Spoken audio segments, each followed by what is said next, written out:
you had a chance to check out our 2020 Shelby GT500 review, there was a ton of footage from drag racing, road course, on the street, and we actually interviewed some engineers, but there just would have been like a 4-hour video. Since many of you have asked us, what happened to all the rest of the footage? Well, here it is. Check it out.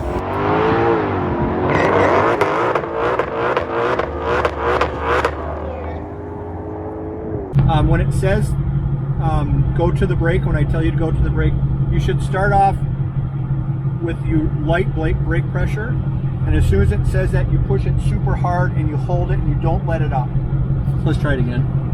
So hit the snake to get up to track apps, hit OK, line lock, hold the OK, no, don't touch the brake, hold the OK.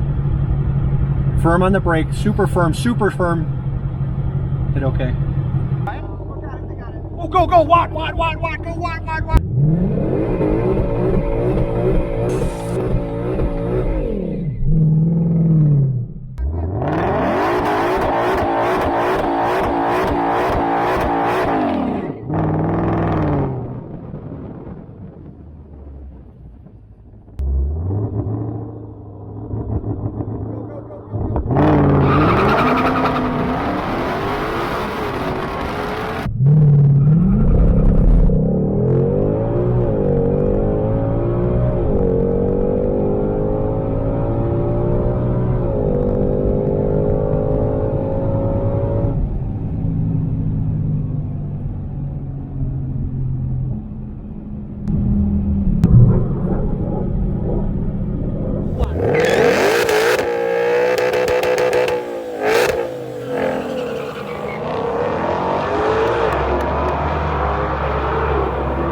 Good, stay left, left. Now back, full throttle, one second, full throttle, all the way down, go to the brake. Go to the brake and hard on the brake, all the way, go to the breaker's not deeper, don't let that fast, off the brakes. Come on, full throttle, brake at the cone.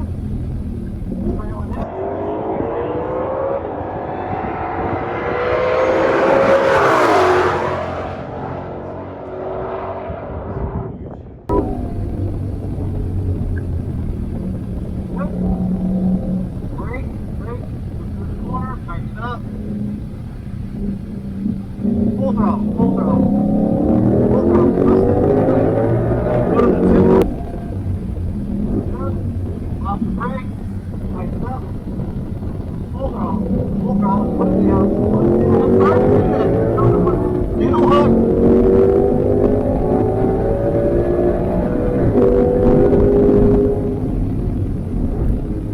Off the brake. Off the brake. Last corner.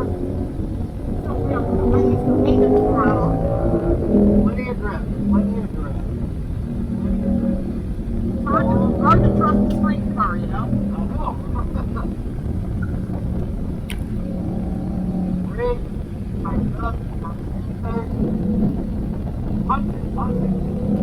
So heritage of the GT500 engine is off what we would say is a voodoo block. So the block itself is 5.2 displacement, and it is actually shared now in 2020. It's the same block that goes into a 350 and a 500. All the reinforcements we did to make the 500 possible go into the 350. They are a common block now, upgraded in the 20 model year. Actually in 19 we launched it. Is that because of the past engine problems? No, it's actually to meet the strength from the pressures that we put in with the Eaton supercharger.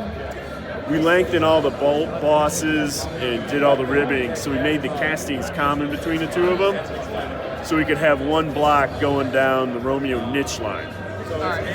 Because they're all built in Romeo. The 350 and the 500 are built in Romeo by a technician who hand builds them. So that is the lineage, versus the Coyotes are built in Essex engine plant, and they all go down that line. So when you start building up the rest of the engine, a lot of the similarities in that the 500 heads are all CNC machined, very similar to what we do on the heads for the 350. The exhaust manifolds are actually 350 exhaust manifolds are what the 500 has, are 350 exhaust manifolds. And then the pan is now different on 500. Both are wet sumps, but this one is a cast pan, so a cast aluminum pan.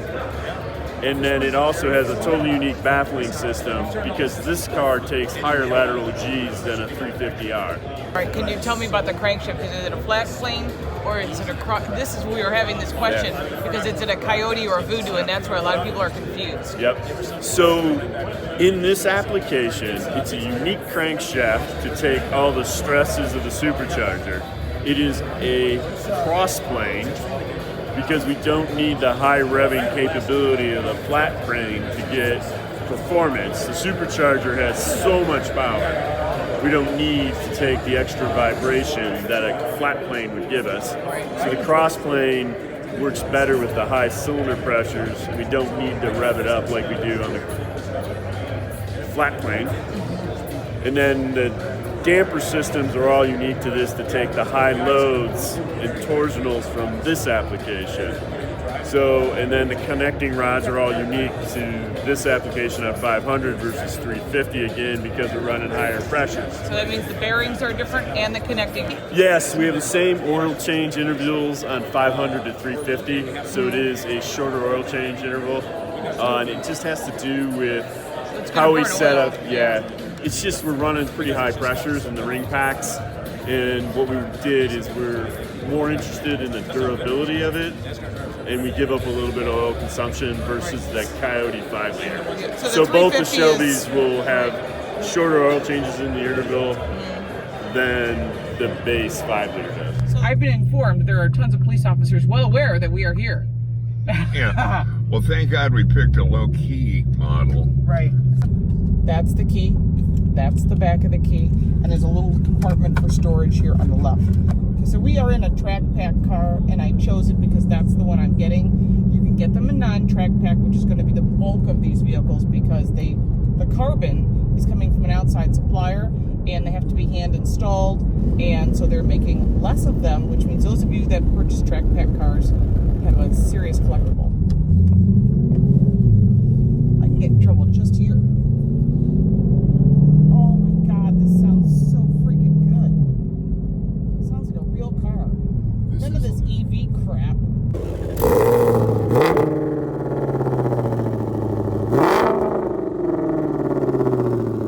Okay, you got track is the top exhaust note.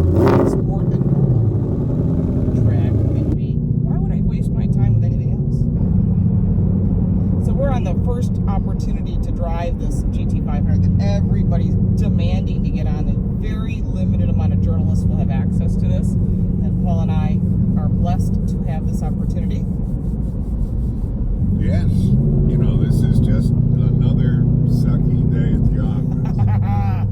And everyone says they wish they had our jobs. There's a lot of negative that goes with it, too. Yeah. All in on this car, you're going to be a tick over 100 Gs if you Right.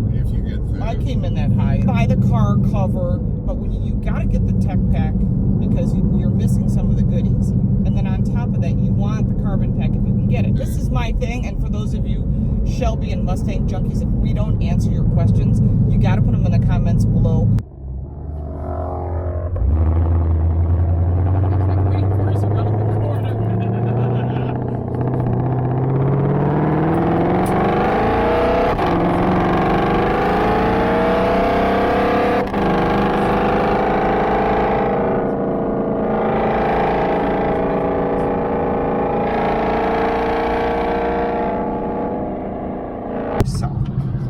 Oh, that's bad timing.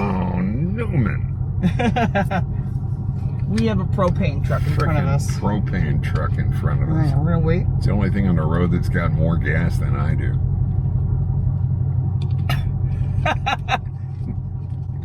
Oh my God, you're trying to get me to choke. Mr. Brian, Sport. We are going in sport mode. you're gonna drive in sport mode? I had it in track mode, baby.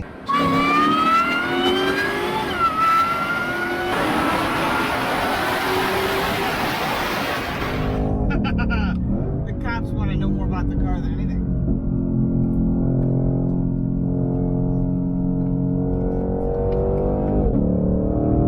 Don't misjudge the driver.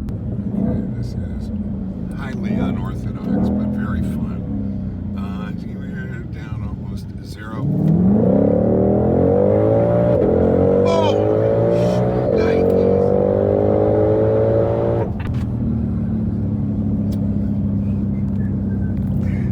I wasn't doing it.